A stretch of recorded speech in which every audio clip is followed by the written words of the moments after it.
नमो भगवते वासुदेवाय। श्री आषाढ़ महात्म्य कथा तीसरा अध्याय। आज के अध्याय में हम सुनते हैं देव ऋषि नारद का बैकुंठ गमन और भगवान श्री हरि से आषाढ़ मास का रहस्य। आइए शुरू करते हैं पिछले अध्याय से आगे की कथा। सूत जी बोले, हे शौनकादिक ऋषियों, पिछले अध्याय में आपने सुना कि भगवान श्री हरि आषाढ़ शुक्ल एकादशी के दिन क्षीर सागर में योग निद्रा धारण करते हैं और उसी दिन से चातुर्मास का शुभारंभ होता है। सभी ऋषियों के मन में यह जिज्ञासा उत्पन्न हुई, जब भगवान समस्त जगत के पालन करता है तो वे योग निद्रा क्यों धारण करते हैं और इस काल में मनुष्यों को विशेष रूप से धर्म, जप, तप और दान करने का आदेश क्यों दिया गया है। हे मुनिवरों, अब मैं वही प्राचीन कथा सुनाता हूँ जो स्वयं देव ऋषि नारद ने भगवान श्री हरि से सुनी थी। एक समय देव ऋषि नारद तीनों लोकों का भ्रमण कर रहे थे। वे जहाँ भी जाते वहाँ देखते कि मनुष्य धन और सुख की इच्छा तो करता है, परंतु धर्म के मार्ग पर चलने में आलस्य करता है। कहीं पुत्र पिता का अनादर कर रहा था, कहीं भाई भाई में बैर था, कहीं लोभ के कारण अन्याय हो रहा था, यज्ञ कम होने लगे थे, गौ सेवा घट रही थी और भगवान का नाम लेने वाले भी सांसारिक चिंताओं में उलझे हुए थे। यह देखकर नारद जी का हृदय करुणा से भर गया। उन्होंने वीणा पर नारायण नारायण का मधुर कीर्तन किया और विचार किया, इन जीवों का कल्याण कैसे होगा। ऐसा कौन सा सरल उपाय है जिससे सामान्य गृहस्थ भी भगवान की कृपा का अधिकारी बन सके। यह सोचकर वे सीधे बैकुंठ धाम की ओर चल पड़े। बैकुंठ पहुंचकर नारद जी ने अद्भुत दृश्य देखा।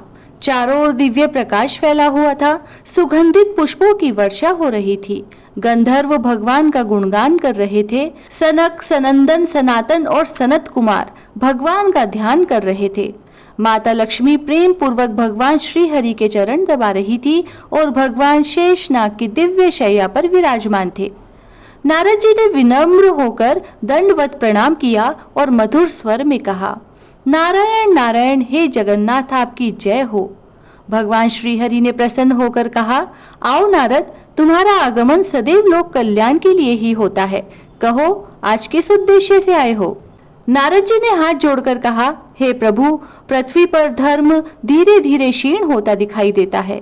मनुष्य दुखी है, परंतु उसे अपने दुखों का कारण ज्ञात नहीं। कृपा करके ऐसा उपाय बताइए जिससे कलयुग का साधारण मनुष्य भी आपके चरणों का अधिकारी बन सके। मैंने सुना है कि आषाढ़ मास आपको अत्यंत प्रिय है और इस मास में किए गए छोटे से छोटे पुण्य का भी अनंत फल मिलता है। इसका रहस्य क्या है। भगवान मुस्कुराए और बोले, हे नारद, तुमने अत्यंत कल्याणकारी प्रश्न किया है। यह आषाढ़ मास केवल एक महीना नहीं बल्कि आत्मशुद्धि का द्वार है। जब वर्षा की पहली बूंदें पृथ्वी को शीतल करती है, उसी प्रकार इस मास में की गई भक्ति जीव के हृदय को पवित्र करती है। मैं इस मास में योग निद्रा इसलिए धारण करता हूँ कि मनुष्य अपने भीतर सोए हुए धर्म को जगाए। यदि मैं निरंतर सब कार्य स्वयं करता रहूं तो जीव आत्मचिंतन का महत्व नहीं समझेगा। चातुर्मास का समय मनुष्य को यह सिखाता है कि वह अपने जीवन को संयम, सेवा और भक्ति से भर दे।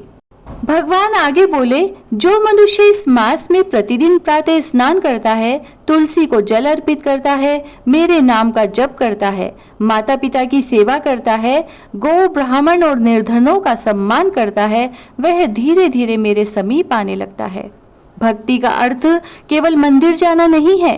सत्य बोलना, किसी को कष्ट न देना, भूखे को भोजन कराना और अपने कर्तव्य का पालन करना भी मेरी ही पूजा है। नारद जी ने अत्यंत प्रसन्न होकर कहा, प्रभु, यदि कोई अत्यंत निर्धन हो और दान देने में असमर्थ हो तो क्या वह भी आपकी कृपा पा सकता है। तब भगवान बोले, हे नारद, मैं धन नहीं भाव देखता हूँ। एक तुलसी दल, एक लोटा जल और एक निष्कपट हृदय से किया गया मेरा स्मरण भी मुझे उतना ही प्रिय है जितना कि बड़े बड़े यज्ञ।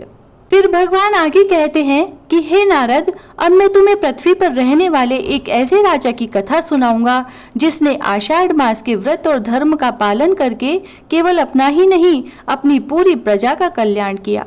उसकी कथा सुनने से मनुष्य समझ जाएगा कि धर्म केवल वन में रहने वालों के लिए नहीं बल्कि गृहस्थों और राजाओं के लिए भी समान रूप से आवश्यक है। यह सुनकर नारद जी ने पुनः भगवान को प्रणाम किया और ध्यान पूर्वक उस दिव्य कथा को सुनने के लिए बैठ गए। उधर नैमिषारण्य में बैठे सभी ऋषि भी सूत जी की वाणी सुनकर भाव विभोर हो गए। उन्होंने कहा, हे सूत जी, अब शीघ्र ही उस धर्मात्मा राजा की कथा सुनाइए जिससे समस्त संसार को धर्म का मार्ग प्राप्त हो। तब सूत जी ने कहा, हे मुनि श्रेष्ठों, अगले अध्याय में मैं उसी धर्मनिष्ठ राजा की अद्भुत कथा सुनाऊंगा जिसे स्वयं भगवान श्री हरि ने नारद जी को सुनाया था। इति श्री आषाढ़ महात्म्य तृतीय अध्याय संपूर्णः। जय श्री राधे। ओम नमो भगवते वासुदेवाय। श्री आषाढ़ महात्म कथा चौथा अध्याय। इस अध्याय में हम सुनते हैं धर्मात्मा राजा धर्मवीर की कथा। सूत जी बोले, हे शौनकादिक ऋषियों, पिछले अध्याय में आपने सुना कि देव ऋषि नारद ने भगवान श्री हरि से आषाढ़ मास का रहस्य पूछा। तब भगवान ने कहा था, हे नारद, अब मैं तुम्हें एक ऐसे राजा की कथा सुनाऊंगा जिसने आषाढ़ मास के व्रत, भक्ति और धर्म का पालन करके स्वयं के साथ साथ अपनी संपूर्ण प्रजा का भी कल्याण किया। हे मुनि श्रेष्ठों, अब उस पवित्र कथा को ध्यान पूर्वक सुनिए। बहुत समय पहले आर्यव्रत में धर्मपुरी नाम का एक समृद्ध राज्य था। वहां राजा धर्मवीर राज्य करते थे। वे न्यायप्रिय, सत्यवादी और भगवान श्री हरि विष्णु के अनन्य भक्त थे। उनकी रानी सत्यप्रभा पतिव्रता, दयालु और धर्मपरायण थी। राजा प्रतिदिन ब्रह्म मुहूर्त में उठकर स्नान करते, भगवान विष्णु का पूजन करते और फिर राजसभा में जाकर प्रजा की समस्याएं सुनते। उनके राज्य में किसी पर अन्याय नहीं होता था। गौ, ब्राह्मण, वृद्ध, अनाथ और निर्धन सभी सुरक्षित और सम्मानित थे। प्रजा कहती थी, हमारे राजा केवल सिंहासन के स्वामी नहीं बल्कि धर्म के रक्षक हैं। यद्यपि राज्य में सुख और समृद्धि थी, फिर भी राजा धर्मवीर के मन में एक चिंता रहती थी। वे सोचते, धन, राज्य और यश तो नश्वर है। यदि मेरी प्रजा भगवान का मार्ग भूल गई तो इस समृद्धि का क्या लाभ। उन्होंने निश्चय किया कि वे किसी महान ऋषि से धर्म का ऐसा मार्ग पूछेंगे जिससे पूरी प्रजा का आध्यात्मिक कल्याण हो सके। ऐसे ही एक दिन राजमहल के द्वार पर एक तेजस्वी महर्षि पधारे। उनके मुख पर अद्भुत तेज था, हाथ में कमंडल और दंड था, जटाएं कंधों तक लटक रही थी और नेत्र करुणा से भरे थे। राजा स्वयं द्वार तक गए, उनके चरण धोए, आसन दिया और विनम्र होकर बोले, भगवान, आपके चरणों से मेरा राज्य धन्य हो गया। कृपा करके मुझे ऐसा धर्म बताइए जिससे मेरी प्रजा इस लोक और परलोक दोनों में सुखी हो। महर्षि प्रसन्न हुए और बोले, राजन, तुम्हारा प्रश्न केवल अपने लिए नहीं समस्त प्रजा के लिए है। ऐसे प्रश्न से भगवान स्वयं प्रसन्न होते हैं। महर्षि ने कहा, कुछ ही दिनों में आषाढ़ मास प्रारंभ होने वाला है। यह भगवान श्री हरि का अत्यंत प्रिय मास है। यदि इस मास में राजा स्वयं धर्म का पालन करे तो प्रजा भी उसका अनुसरण करती है। आदेश देकर नहीं बल्कि अपने आचरण से धर्म का प्रचार करो। प्रजा को प्रातः स्नान, हरि नाम जप, तुलसी पूजा, अन्नदान, गौ सेवा और सत्संग के लिए प्रेरित करो। राजा धर्मवीर ने हाथ जोड़कर कहा, गुरुदेव, मैं आज ही पूरे राज्य में यह घोषणा करूंगा कि आषाढ़ मास में सभी लोग अपनी शक्ति के अनुसार भगवान की भक्ति करें। फिर अगले दिन क्या था, पूरे राज्य में नगाड़े बजाए गए। राजदूतों ने घोषणा की, महाराज धर्मवीर का आदेश है कि आषाढ़ मास में कोई भूखा न रहे। प्रत्येक ग्राम में भगवान विष्णु का कीर्तन होगा, निर्धनों को अन्न दिया जाएगा और सभी लोग सत्य, दया तथा संयम का पालन करेंगे।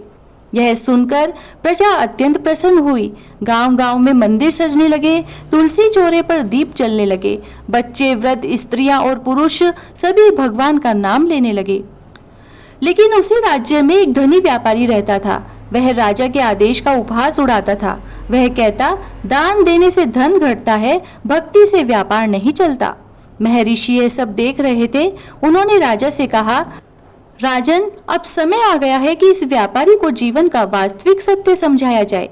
भगवान स्वयं उसे एक ऐसी शिक्षा देंगे जिसे वह कभी नहीं भूलेगा।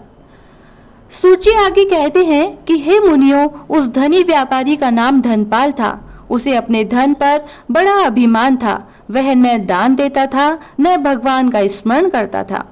परंतु आषाढ़ मास के प्रभाव से उसके जीवन में ऐसी घटनाएं घटने लगी जिन्होंने उसके भाग्य की दिशा ही बदल दी।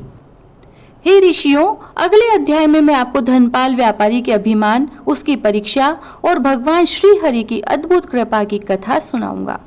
इति श्री आषाढ़ महात्म चतुर्थे अध्याय संपूर्णः। जय श्री राधे।